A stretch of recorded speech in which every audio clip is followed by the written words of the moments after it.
And so clearly the guy has very poor, awful, horrible genetics. I'm just calling it like I see it. But he's sick and tired of being small, and he's decided he's joining the gym. He's going to go on a bulk. He's going to train for 2 years, put on as much size as humanly possible. The only thing is, he does every single thing wrong, 100% wrong. We're going to show you what he does. You're going to think, how in the world could this guy do this?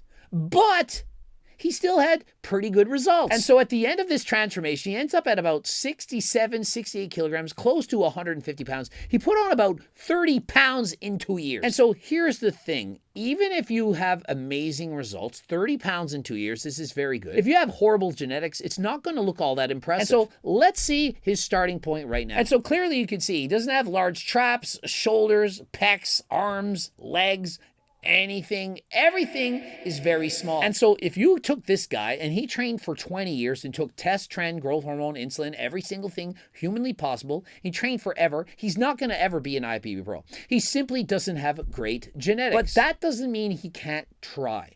Doesn't mean he can't still make improvements. Just because you don't have elite level genetics doesn't mean you can't make more improvements than last time. And so previously, the guy would get sick all the time. He was so weak. Clearly, he wasn't eating enough. He looked like he was underweight for his height. Clearly, he had to make some changes. His health wasn't in order, and so he decided to eat more food and start going to the gym. All of this is good. The problem is, he does it all wrong. And so, as you can see, he's a newbie in the gym. He doesn't have the greatest lifting technique, but he's trying. I'm not criticizing him for trying. He's joining the gym. He's doing his best. Perhaps his form is a little bit sloppy, but over time, that's going to get much better with practice, right? Wrong. It's going to get way worse. And so in the first month, he really had no results. He didn't see any improvements. Now get this. You're not going to see a night and day difference in a month. Do you really think you're going to join the gym weighing 120 pounds and in 1 month of training, you're suddenly going to look like Arnold Schwarzenegger? It doesn't work like that. Perhaps you gain 1 pound, maybe even 2. And is 1 or 2 pounds even noticeable? For most people, it's not. If you only make 1% improvements, you probably won't even notice it. But what happens is you have to keep being consistent. You do the same thing for days, weeks, months, and or years, and eventually those differences are going to be obvious. And so essentially he's doing a 3-day split, training about 6 days a week, doing each body part twice a week. This is a great setup. And for most beginners, you don't have to actually train this much. You don't have to train this hard or this frequently, but he decided to do this. He wanted to make more gains than last time, trying to do everything optimally. And so after the first month, he started doing very serious program. He's doing 5 sets of 10 for everything. That is a lot of volume, perhaps a lot of intensity. My suggestion is to start out easy and slowly over time, progressive overload. 25 to 30 sets per workout, that is a lot of volume. But he decided to do it anyway. And so after 6 months, he did start to notice the results. He was getting heavier, he had more muscle, he got stronger, he was eating more calories. After all, you do need to eat in a calories deficit if you're going to get a lot of mass on your body. And since he was underweight, of course, you need to bulk. I don't suggest you go on a diet or you even to main gain when you're exceptionally skinny. If you're very skinny and or underweight, you need to bulk up. You need more calories than last time. 练完就猛吃，生怕自己白练了。大口干米饭的时候，你不知道它有多香。 And so I have no idea. He doesn't just use a fork. He's using the chopsticks to try to shovel this food in his face. Apparently, he's force feeding these calories into his mouth, but whatever works. 给大家看下我现在的身材。 As you can see, he's lifting in the gym. He does appear to have a little bit more muscle, but wait till you see how sloppy his technique has become. And as do most lifters, he's fallen prey to guess what? Guess it. Ego lifting. He keeps putting on heavier and heavier weights, shortening that range of motion until inevitably he's only doing partials. 是这样的，是这样的，还是这样的？其实是这样的，自己觉得相比2年前还是进步不少的。 And so you can see in the aftermath, at 2 years into his training, he clearly has way more muscle. Now, arguably, many of you would thought this is his starting point. He started off very small. At 6'2", weighing under 150 pounds, it is in fact still quite small. Think of it, 188 centimeters, weighing only 67 kilos. Does anyone think that's a massive individual? Of course not. It's very small. But this is the aftermath after 2 years of training, and this is due to genetics. But remember this. Look at how he trains. 但是我无所畏惧，干就完了。Does anyone think that this guy at his height and weight is going to be able to press up 30 kilograms in each arm? 66 pounds. I'm looking at him and I'm thinking, what is he going to do with this? A 1-rep max? Why are we not training for more repetitions? And so does anyone think he has the strength to kick up 66 pounds or 30 kilograms in each arm? You see those size of those arms? There's no way this kid who's in his 20s is lifting all that weight. And so notice the jump cut, the editing. I believe somebody placed those weights in his hands, because how could he have possibly gotten them into position?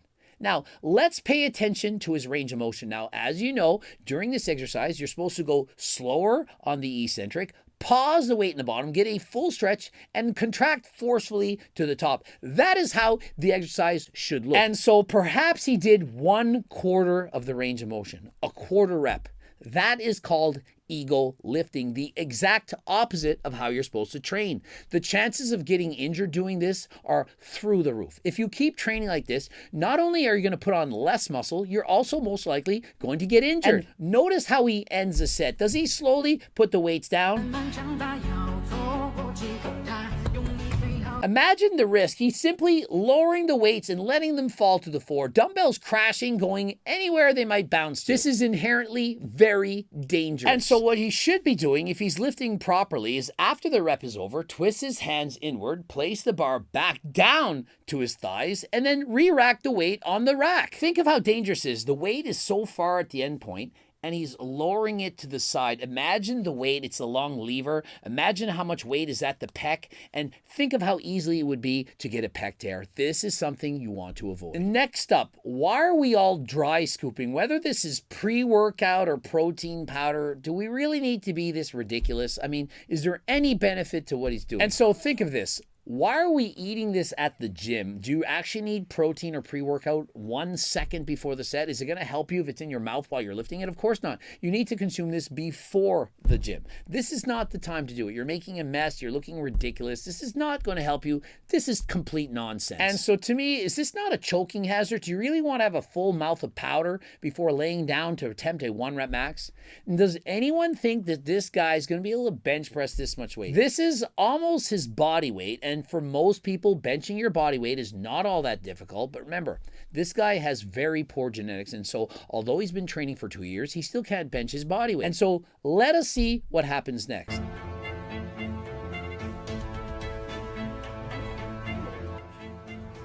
And so he lowers the bar with no control, and what happens? The weight crushes his chest. He has no spotter.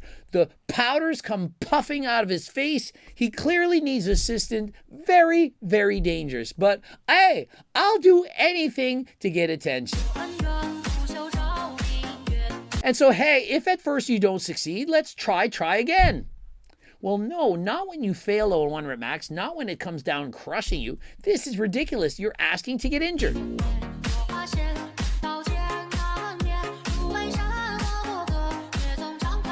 And so scratch that. Instead of trying to lower the bar to his chest, which clearly had no chance, he decides yet again to do quarter reps. This is not how you train. This is specifically called ego lifting. New research has come out, and it's literally been shown that the long length partials, the range of motion at the bottom, does in fact build more muscle than at the top. And so if anything, if there's a quarter rep to be done, he should be doing quarter reps at the bottom. He could, for example, be lifting half this weight, or maybe even just the bar. Lifting, for example, 10 complete repetitions. And then on the 11th and 12th rep, maybe he's not strong enough to finish, he can then go halfway up and get partial reps at the bottom. This can contribute to increased time under tension, intensity, and so on, and build up more muscle than last time. And think of it, with a weight this heavy that he clearly can't lift, he can't control this weight, and doing these quarter reps, what happens if he goes a little bit too far down? He won't be able to press that weight. It's going to come crushing down onto him. And what if he gets injured? What if he tears a pec on the way down? He's going to get crushed by this weight. He's going to get injured. There's no spotter present. And so this, very, very dangerous.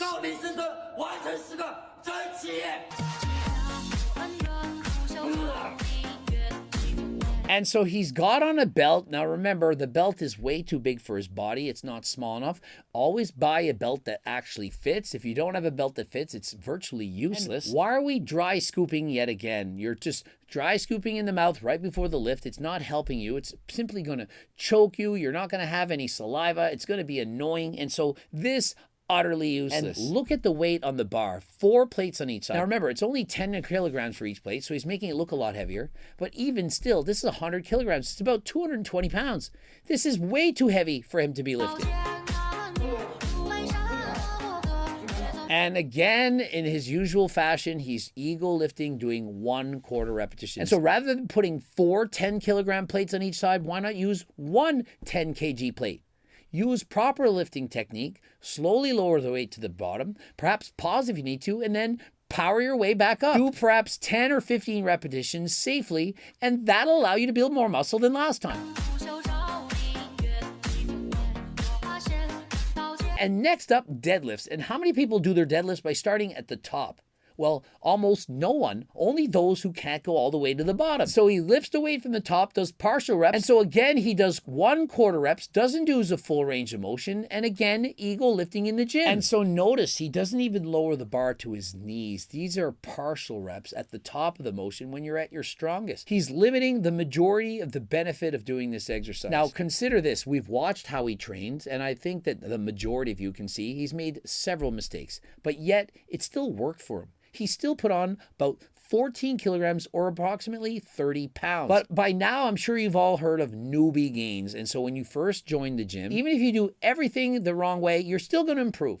But this is going to come to an end. You can't train like this forever. All good things, they come to an end, and newbie gains, they will not last forever. And so rather than training like this consistently, why not learn it the right way first?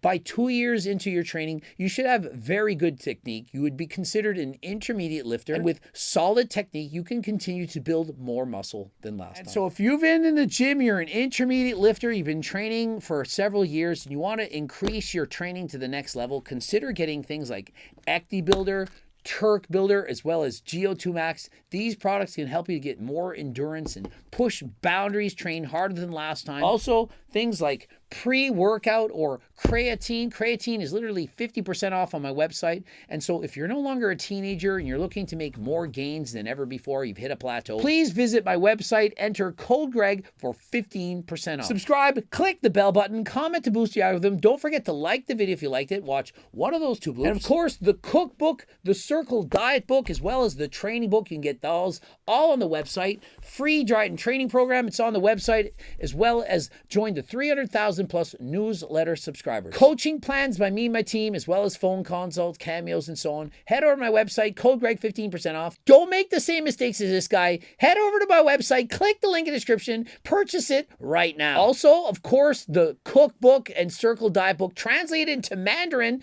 Please check that out. If you want to eat properly at home, you want to get the proper training, we have you covered. Head over to the website, click the link in the description, and until next time, I am out.